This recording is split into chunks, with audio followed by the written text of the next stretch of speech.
ایک مومن تھا آسٹریلیا سے قم آیا. قم میں ایک آیت اللہ ہے, ابھی حیات ہیں, ابھی استخارہ نہیں کرتے, پہلے استخارہ کرتے تھے, ابھی بہت کم کرتے ہیں. ہمارے دوست آسٹریلیا سے قم آئے, انہوں نے ان کی بڑی تعریف سنی, تو انہوں نے کہا میں ان کو ٹیسٹ کرتا ہوں کہ ان کی اتنی تعریف سنی ہے, کیا واقعی بھی یہ حقیقتاً اتنے پاورفل ہیں یا نہیں. اچھا وہ کیا کرتے تھے, نماز کے بعد بیٹھتے تھے, لوگ لائن میں کھڑے ہوتے تھے, لوگ آگے کہتے تھے آغا صاحب استخارہ کروائیے.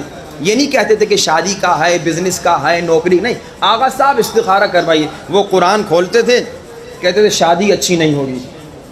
آدمی نیت نہیں بتاتا تھا. پھر دوسرا کہتے تھے آغا صاحب بزنس کے لیے کوئی استخارہ کیجئے. وہ یوں قرآن کھولتے تھے, یعنی وہ بتاتا نہیں تھا, خالی کہتا تھا استخارہ کیجئے. یہ قرآن کھولتے تھے, کہتے تھے بزنس میں کامیابی ہوگی, بسم اللہ شروع کرو. تو اس ہمارے دوست نے ان کی بڑی تعریف سنی تھی, اس نے کہا میں ٹیسٹ کروں, اور انہوں نے کہا کہ میں ان سے 2 استخارے کرواؤں گا, دونوں جھوٹے, یعنی کوئی نیت نہیں ہوگی, جا کے دیکھوں کہ انہیں پتہ چلتا ہے یا نہیں. لائن میں کھڑے ہو گئے, نمبر آیا, کہا ہا جگہ استخارے, آغا صاحب استخارہ کروائیے.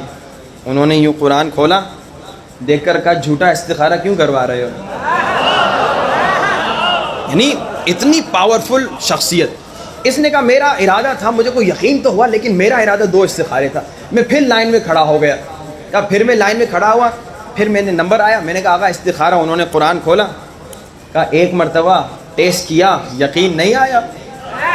1 مرتبہ ٹیسٹ کیا, یقین نہیں آیا. کہا اب مجھے یقین آ گیا, اب مجھے یقین آ گیا کہ یہ کوئی عام ہستی نہیں ہے, اللہ نے انہیں ایک کمال کی طاقت دی ہے.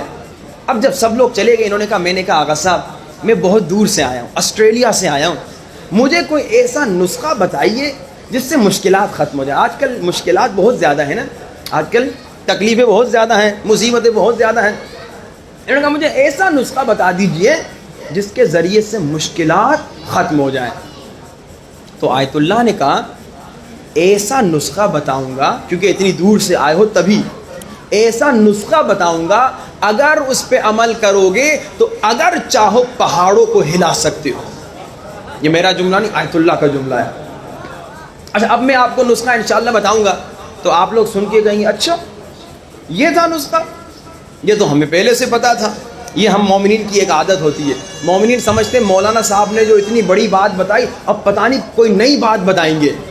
وہ ایک صاحب کا مشہور واقعہ ہے کہ انہوں نے جناب دریا کے دوسری پار رہتے تھے, استاد کو کہا کہ استاد میں دیر میں پہنچتا ہوں, اس کی وجہ یہ ہے کہ پل تو ہے نہیں, کشتی کبھی ٹائم پہ آتی کبھی دیر میں آتی ہے. تو استاد نے کہا کوئی بات نہیں, میں تمہیں ایک تعویذ دیتا ہوں, یہ تعویذ اپنے ساتھ رکھ, پھر تجھے کشتی کا انتظار کرنے کی ضرورت ہی نہیں ہوگی, بس تو پانی پہ ایسے چل کے آنا جیسے تو زمین پہ چلتا ہے.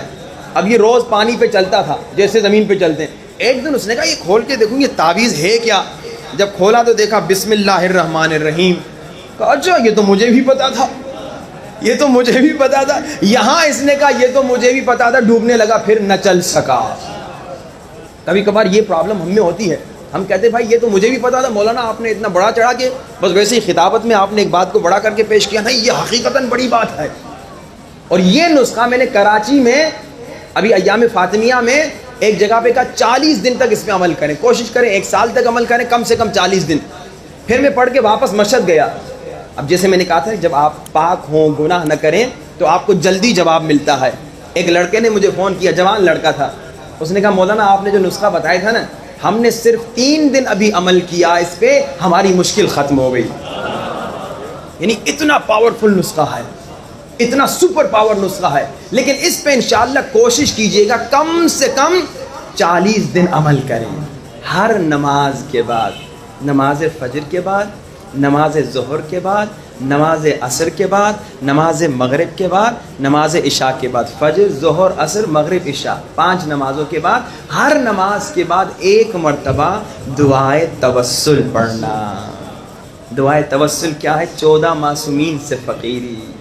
آئیے آج دعائے توسل سے گریہ شروع کریں, اہل بیت سے فقیری کریں, ہاتھوں کو بلند کر کے کہیں یا وجیہن عند اللہ اشفع لنا عند اللہ, یا وجیہن عند اللہ اشفع لنا عند اللہ. بلند آواز, یا وجیہن اشفع لنا عند اللہ, یا وجیہان اشفع لنا